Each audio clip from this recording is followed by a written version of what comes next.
आज की क्लास में देखिए आवर्धन क्या होता है या मैग्नीफिकेशन। किसी भी डायग्राम का अगर अपन जूम करें, जैसे अपन साधारण लैंग्वेज में बोले जूम करें, उसको ही क्या कहते हैं, आवर्धन कहते हैं। ठीक है, तो फिलहाल यहाँ पर आवर्धन को कैसे परिभाषित करेंगे हम, क्या उसकी समीकरण होती है, उस पर देखेंगे। पहले कल हमने क्या पढ़ा था उसके बारे में थोड़ा आपको बता दूँ।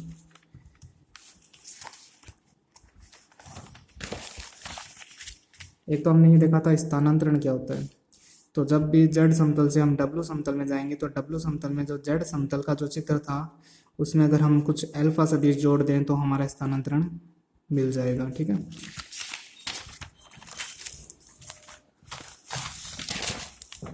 जैसे जेड समतल हो गया, इसका जो डायग्राम बनेगा उसके अंदर हम अगर कुछ अल्फा सदिश जोड़ दें तो जो डब्लू का डायग्राम मिलेगा वो जेड वाले में कुछ स्थानांतरित हुआ मिलेगा। जैसे जेड समतल में ये था और डब्लू समतल में ये डायग्राम बना था। तो देखिए इस वाले समतल से इस वाले डायग्राम से ये वाला डायग्राम थोड़ा विस्थापित होया हुआ है, स्थानांतरित होया हुआ है, इसको ही अपन क्या कहते हैं, स्थानांतरण। तो जब भी आपको अगर जेड से डब्लू में स्थानांतरण करवाना है, ठीक है, जेड वाले डायग्राम को डब्लू वाले तल में स्थानांतरण करवाना है तो जेड में कुछ सदिश जोड़ना पड़ेगा। ये सदिश कुछ भी हो सकता है, जैसे ये 2 माइनस आयोटा है, इसकी जगह कुछ और भी हो सकता है, 4 प्लस आयोटा भी हो सकता है। ठीक है, अदरवाइज और कुछ भी हो सकता है। फिर गुणन के लिए हमें क्या करवाना होता है, जब आप एक्सपोनेंशियल को जेड से गुणा करवा देते हो तो ये आपका जो डायग्राम है वो गुणित हो जाता है, रोटेट हो जाता है। जैसे कल हमने देखा था ये जेड वाला डायग्राम था और ये डब्लू वाला डायग्राम था। तो जब हमने एक्सपोनेंशियल जेड वाले को एक्सपोनेंशियल से मल्टीप्लाई करवाया था, देखिए इस सवाल में जेड वाले को एक्सपोनेंशियल से मल्टीप्लाई करवाया था तो जो डायग्राम आया था डब्लू वाले में वो जेड वाले का रोटेट होके आया था। ठीक है, तो दो बातें आपको समझ में आ गई हो कि जब भी आपको स्थानांतरण ट्रांसफॉर्मेशन करवाना है तो जेड में कुछ ऐड करना पड़ेगा, और जब भी आपको कुछ रोटेट करवाना है तो जेड को एक्सपोनेंशियल से मल्टीप्लाई करवाना पड़ेगा। ठीक है, आज बात कर रहे हैं हम मैग्नीफिकेशन की। हाँ, तो देखिए मैग्नीफिकेशन क्या है।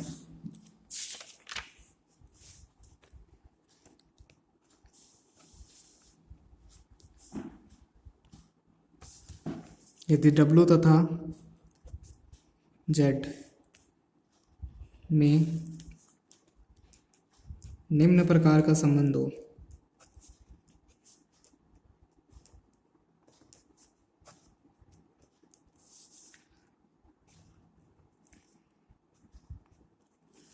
यानी यहाँ देखिए हमने क्या किया है, जेड को किसी सी से मल्टीप्लाई किया है। सी कोई भी कांस्टेंट हो सकता है। ठीक है, ये कांस्टेंट रियल नंबर हो सकता है या फिर समिश्र संख्या में भी हो सकता है, मतलब जैसे 2 आयोटा। ठीक है, लेकिन इस सी की एक कंडीशन है। कंडीशन क्या है सी की, कि ये सी हमेशा 0 से बड़ा होना चाहिए। अगर सपोज कीजिए सी नेगेटिव हुआ, 0 से बड़ा होने का मतलब पॉजिटिव होना चाहिए। ठीक है, सपोज कीजिए सी नेगेटिव हुआ तो क्या होगा, अगर सी नेगेटिव हुआ तो ये मैग्नीफिकेशन के अलावा यानी जूम होने की जगह क्या हो जाएगा, जूम आउट हो जाएगा, मतलब छोटा चित्र बनेगा अगर नेगेटिव हुआ तो। ठीक है, तो इसलिए हमें क्या चाहिए, हमें मैग्नीफिकेशन चाहिए, तो इसका मतलब सी हमेशा क्या होना चाहिए, पॉजिटिव होना चाहिए।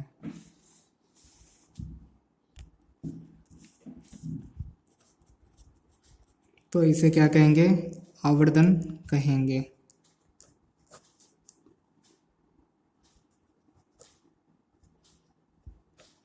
तो इसे आवर्धन कहते हैं, मतलब इस तरह के रूपांतरण या प्रतिचित्रण को हम आवर्धन प्रतिचित्रण या आवर्धन रूपांतरण कहेंगे। ठीक है, अब इस पे एक सवाल देख लेते हैं अपन।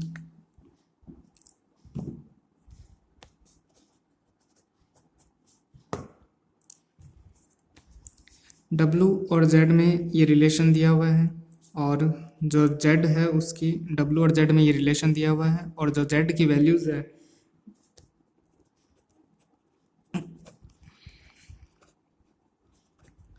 वो ये दी गई है, x बराबर 0, y बराबर 0 और x प्लस वाई बराबर 1 दी गई है। ठीक है, अब हम क्या करते हैं, जो हमारा रिलेशन दिया हुआ होता है सबसे पहले तो उसकी पहचान करते हैं कौन सा है। अगर W बराबर Z प्लस अल्फ़ा होता तो ट्रांसफॉर्मेशन होता, और W बराबर एक्सपोनेंशियल इंटू जेड होता तो वो रोटेशन वाला होता, और W बराबर सी इंटू जेड है तो ये हमारा जो आज पढ़ रहे हैं आवर्धन ये होता, ठीक है। तो आवर्धन के लिए जेड को किसी भी सी से मल्टीप्लाई करवा दो, ठीक है, बस सी पॉजिटिव होना चाहिए यहाँ पर। तो अब देखिए डब्लू बराबर 2z, ये तो हमें गिवन है, और डब्लू की जगह रख दो u प्लस आयोटा वी, और z की जगह रख दो x प्लस आयोटा y। अब 2 को मल्टीप्लाई कर दो एक बार। अब दोनों पक्षों को कंपेयर कर लो, तो जो नॉन आयोटा की टर्म है वो तो u है, और इधर नॉन आयोटा 2x है, फिर इधर आयोटा की टर्म v है, और इधर आयोटा की टर्म 2y है। तो मुझे u और v की वैल्यू मिल जाएगी। अब जब x बराबर 0 है तब देखो x कहाँ आ रहा है, सिर्फ यहाँ आ रहा है, तो u बराबर क्या हो जाएगा, x के 0 रख दो वैल्यू, तो u बराबर भी 0 हो जाएगा। फिर सेकंड है जब y बराबर 0 है, तो यहाँ लिख दो y बराबर 0। अब y देख लो कहाँ आ रहा है, यहाँ पे आ रहा है, तो v बराबर 0। फिर उसके बाद x प्लस वाई बराबर 1 है। अब देखिए, अब x प्लस वाई बराबर 1 है, ना तो इसके अंदर x प्लस वाई है ना इसके अंदर x प्लस वाई है, लेकिन मैं अगर इन दोनों को ऐड करूँ तो x प्लस वाई आ जाएगा मेरे पास।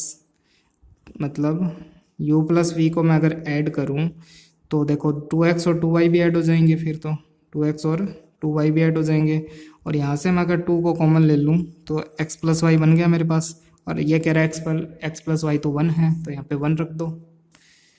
मतलब आपको कैसे ना कैसे एडजस्ट करके ये राशि इसके अंदर कहीं ना कहीं मिल ही जाएगी आपको, ठीक है। तो देखिए एक तो मेरे पास ये आ गया u बराबर 0, एक v बराबर 0, और एक ये आ गया। देखो 3 ही कंडीशन इसकी होती है, ठीक है, 3 ही कंडीशन इसकी होती है, तो 3 ही कंडीशन इसकी होती है, ठीक है। चलो इनको मैं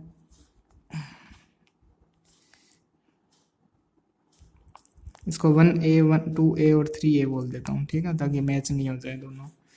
अब देखो z समतल भी बनाना है अपन को, दोनों डायग्राम बनेंगे, एक तो z समतल का बनेगा और एक w समतल का, दोनों डायग्राम बनेगा, तभी हम कंपेयर कर सकते हैं कि इसका जो z वाले का जो चित्र बना था वो w वाले में जाके जूम हुआ या नहीं हुआ। तो ठीक है, तो उसका दोनों का डायग्राम बनाना पड़ेगा हमें। यहाँ तो लिख देता हूँ z समतल, और यहाँ लिख दो w समतल। यहाँ एक्सिस कौन सी होती है, x और y होती है, और यहाँ एक्सिस कौन सी होती है, u और v होती है, ठीक है। अब देखिए शुरुआत करते हैं। सबसे पहले इस पे x बराबर, पहले z समतल को बना रहे हैं अपन, ठीक है, x बराबर 0, तो x बराबर 0 मतलब y एक्सिस, और y बराबर 0 ये यहाँ लिख दो क्योंकि ये होती है x एक्सिस पर, और x प्लस वाई बराबर 1। सपोज कीजिए 1 यहाँ से गुजर रहा है, इतना ही 1 यहाँ मान लो, तो ये लाइन हो जाएगी x प्लस वाई बराबर 1 की, ठीक है। अब हम बनाते हैं इस वाली को, u0 का मतलब v एक्सिस, v0 का मतलब u एक्सिस, और u प्लस v बराबर 2। अगर 1 यहाँ पर देखो 1 इतना है ना, 1 इतना है, तो 1 यहाँ तक मान लो, तो 2 यहाँ तक मान लो, तो 2,2, ठीक है। तो 2 और 2 से गुजरेगा, ये हो गई u प्लस वी बराबर 2। अब बताओ इस एरिया को इस एरिया से कंपेयर करो, इस एरिया को इस एरिया से कंपेयर करो कि इसका डबल बना है नहीं बना, ठीक है। तो हम क्या कह सकते हैं, 2 गुना आवर्धित हो गया है ये, बस इसको अपन क्या कहते हैं, आवर्धन कहते हैं। तो क्लियर हो गया होगा मैग्नीफिकेशन क्या है।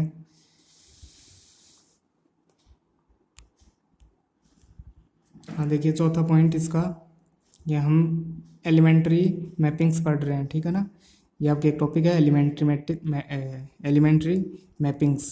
इसके अंदर ये अलग अलग टॉपिक है, ट्रांसफॉर्मेशन, फिर रोटेशन, और उसके बाद ये मैग्नीफिकेशन। और अब जो टॉपिक है वो देखिए, इसका चौथा पॉइंट, रोटेशन और मैग्नीफिकेशन दोनों एक साथ होने चाहिए। यानी जेड में जो भी डायग्राम बने, वो जो डब्लू में जब उसका चित्र बनेगा, यानी जेड का जो भी डायग्राम है उसका डब्लू में जो भी चित्र बनेगा, प्रतिचित्रण बनेगा, वो रोटेट भी होना चाहिए और साथ में मैग्नीफिकेशन भी होना चाहिए, ठीक है।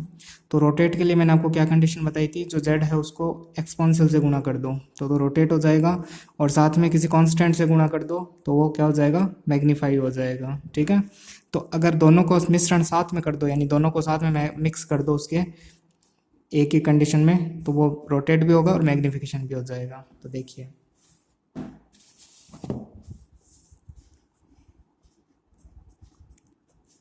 जब W तथा Z में निम्न प्रकार का संबंध हो,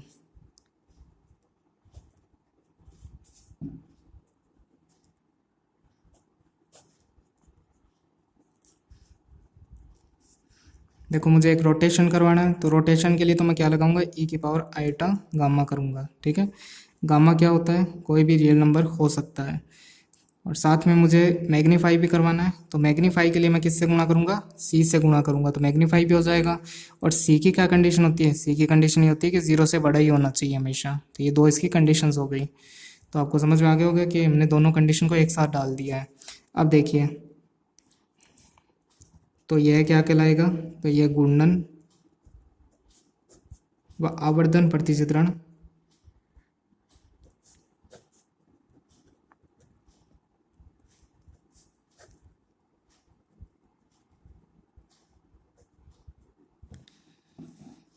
घूर्णन और आवर्धन प्रतिचित्रण कहलाएगा। तो अब देखिए इसका एक एग्जांपल कर लेते हैं।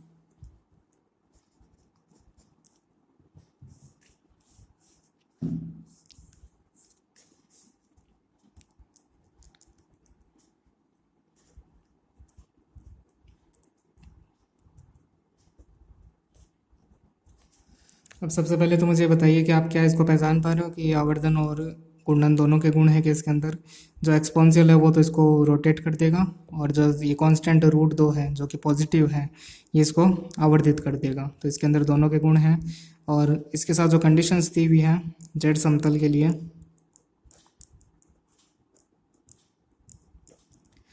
वो हमें दी गई है x बराबर 0, y बराबर 0, x बराबर 2 और y बराबर 3। ये चारों की चारों क्या रेखाएं हैं, इनसे कोई आयत तो कुछ चतुर्भुज जैसी कोई आकृति बनेगी, ठीक है, वो बनने पे पता चलेगा। हाँ, ये चीज़ अगर आपको ऐसे पॉइंट वाइज दी जाती तो इसका लिखने का तरीका अलग होता, जैसे 0,0, ठीक है, ऐसे दिया जाता तो वो पॉइंट को डिनोट करता। और अगर ऐसे दे दिया x,0 फिर आगे कुछ अलग कोमा लगा के फिर अलग कुछ दे रखा है, तो ये अपने में क्या है, एक रेखा को रिप्रेजेंट कर रही है। तो x बराबर 0 कौन सी रेखा होती है, जो y एक्सिस वाली रेखा होती है ना, उसको कहते हैं। और y बराबर 0, ठीक है। फिर आगे देखिए, अब हमें क्या करना है, जो W समतल के लिए पॉइंट्स है, वो जो रेखाएं हैं वो ज्ञात करनी है। तो पहले जो W दिया हुआ है अपन को, जो गिवन है उसको नोट कर लेते हैं पहले। तो W की जगह तो अपन U प्लस आयोटा V रख देते हैं। एक्सपोनेंशियल का सूत्र आप जानती हो, ये e की पावर आयोटा थीटा अगर ऐसा दिया होता है तो कोस सूत्र होता है इसका, cos theta plus iota sine theta, ये इसका सूत्र होता है, पता है आपको। और z की जगह अपन क्या रख देते हैं, x प्लस आयोटा y रखते हैं। इसकी वैल्यू रख दो, इसकी कोस 45 और साइन 45 की दोनों की वैल्यू क्या होती है, 1/√2 होती है। तो दोनों की जगह 1/√2 रख दो दोनों की जगह ही। अब √2 है ना, एलसीएम में आ जाएगा, वो एलसीएम का आएगा कि इससे कैंसिल हो जाएगा। तो ऊपर क्या रह जाएगा, 1 प्लस आयोटा, और यहाँ रह जाएगा x प्लस आयोटा y। अब इसको थोड़ा और मल्टीप्लाई कर दो, तो देखो ये तो x हो गया, ये इससे मल्टीप्लाई होगा तो माइनस का आयोटा स्क्वायर y होगा, और आयोटा स्क्वायर क्या बन जाएगा, -y।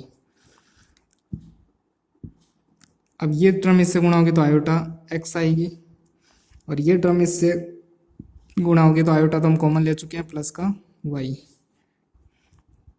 अब कंपेयर कर लो, जो नॉन आयोटा है वो u है, और इधर नॉन आयोटा क्या है, x माइनस वाई। आयोटा की टर्म क्या है, v, और इधर आयोटा की टर्म क्या है, x प्लस वाई। तो हमें u और v दोनों मिल चुके हैं। अब हमारी जो कंडीशंस थी उनको अपन पुट करेंगे। कि देखिए पहली कंडीशन हमारी क्या थी, देखो हमारे पास 4 कंडीशन है, तो अभी भी हमारे पास u v के अंदर भी 4 कंडीशन ही आएगी, ठीक है। तो देखिए x बराबर 0, x बराबर 0, तो देखो दोनों के अंदर x रखने की जगह है, तो यहाँ दोनों की जगह 0 पुट कर दो। तो यहाँ तो आ जाएगा माइनस का y, और यहाँ आ जाएगा प्लस का y। तो आप दोनों को समझ पा रहे हो कि यहाँ y की जगह मैं क्या रख सकता हूँ v, तो यहाँ y की जगह क्या आ जाएगा v, तो u बराबर माइनस वी। और इसको भी अगर मैं v की फॉर्म में इधर लिखूँ यानी v को इधर रखूँ तो v बराबर माइनस यू। इससे क्या लाइन रेखा खींचने में आसानी रहती है, ठीक है। मतलब ये तो वाई एक्सिस का काम करेगी, ये एक्स एक्सिस का काम करेगी, तो वाई बराबर माइनस एक्स यानी इस तरफ की रेखा खींची जाएगी, और वाई बराबर प्लस एक्स होती तो ऐसे खींची जाती है, ठीक है। अब वाई बराबर 0 है,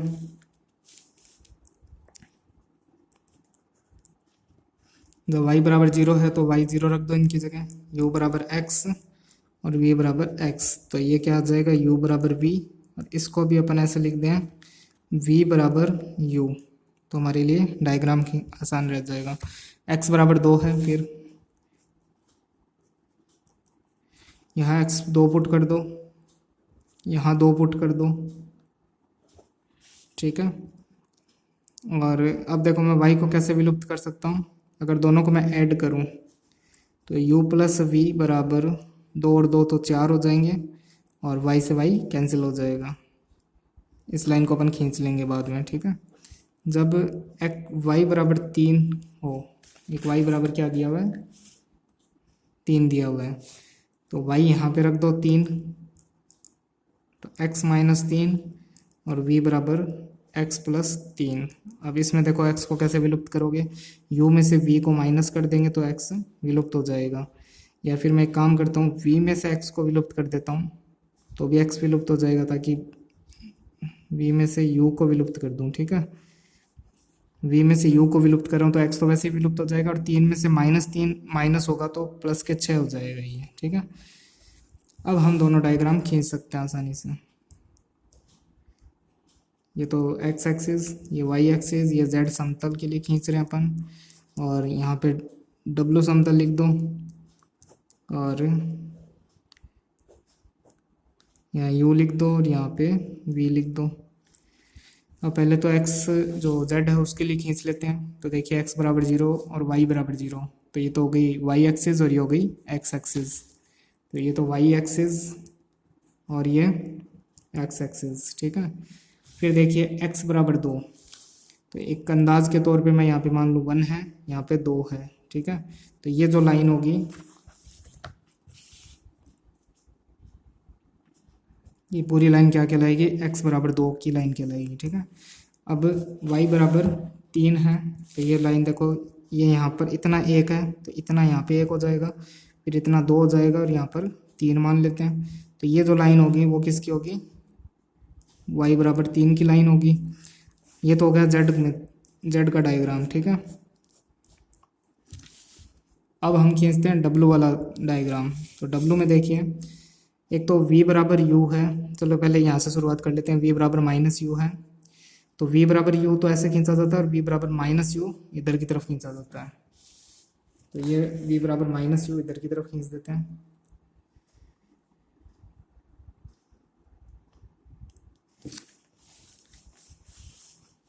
एक इसका पैमाना अपन को थोड़ा बड़ा लेना पड़ेगा, तो एक सेकेंड,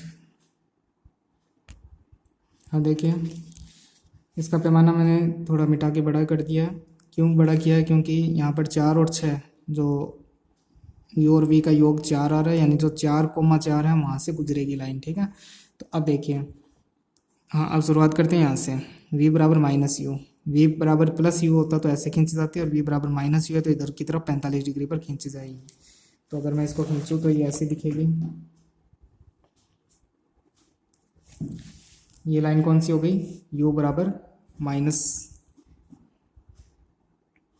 v बराबर माइनस यू, फिर उसके बाद आती है v बराबर u, ये इधर की तरफ 45 पे खींची जाएगी, ठीक है। ये हो गई v बराबर u। अब देखिए, अब इसकी बात करते हैं u प्लस v बराबर 4, तो अगर मैं u0 रखूँ तो v बराबर क्या मिल जाएगा 4, यानी 0,4, जो पॉइंट हमारा है वो 0,4 है। तो अब देखिए इसी के हिसाब से अगर इतना 1 होता है, फिर इतना 2 हो जाएगा, ये 3 हो जाएगा, और ये 4 हो जाएगा, ठीक है। और इतनी लेंथ में एक बार इधर मान लूँ तो इतनी लगभग 1 2 3 और 4, तो ये जो लाइन है वो ऐसे खींची जाएगी,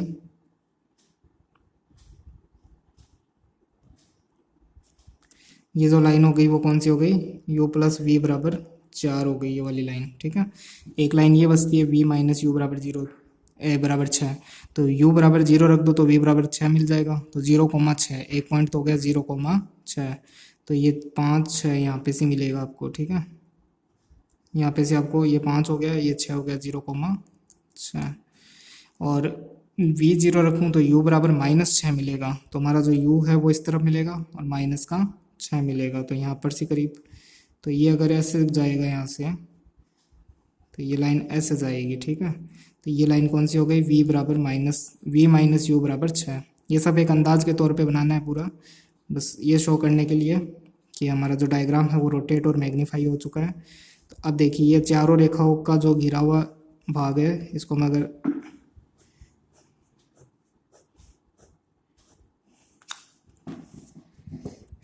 इसमें सेट बनाऊं तो ये डायग्राम में नज़र आ रहा है। अब देखिए दोनों को कंपेयर करो कि ये जो है ये रोटेट हो चुका है, रोटेट भी हो चुका है। अगर ये ऐसे सीधा पड़ा रहता तो रोटेट नहीं होता, मतलब दोनों को कंपेयर करो, ये रोटेट हो चुका है और इसकी तुलना में ये मैग्नीफाई हो चुका है। और कितना मल्टीपल मैग्नीफाई हुआ है, √2 गुना मैग्नीफाई हो चुका है, ठीक है।